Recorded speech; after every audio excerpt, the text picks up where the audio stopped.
بما أنه أنت ذكرت المعاناة والسهر وهذه الأمور كلها، القصيدة أول قصيدة كتبتها وكلش أثرت بيك. بالبداية أنا بداياتي كنت أكتب غنائي. نعم. يعني متأثر بفنانين وغيره فأكتب الغنائي يعني. أي فنان تأثرت بيه؟ والله حبيت إنه قصة الفنان كاظم الساهر وعزيز الرسام، هاي العلاقة الجميلة. نعم. وما لا يا صديقي، وعبرت الشط على عمودك، سلمتك بيد الله، وين أخذك وين الهزم بيك، يعني ذني الأمور حبيت إنه علاقتهم. نعم. يعني بيناتهم، فقمت أكتب النص الغنائي. أتذكر إنه بداياتي أقول بي يلا نسمع.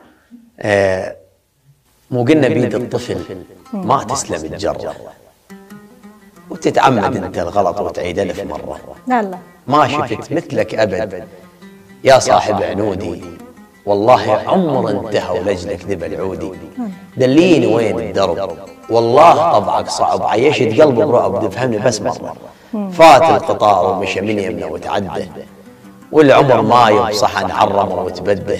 لي وين اظل انتظر، شفت انا نجم الظهر، هو شبقه من العمر وتريد نتبرى. لو قلنا بيد الطفل ما تسلم الجر. الله، وين رجعتينا البدايات. هو هذا الاساس، انه نريد نعرف الشاعر بشنو تاثر، باي قصيده كتبها بدايات الشعريه.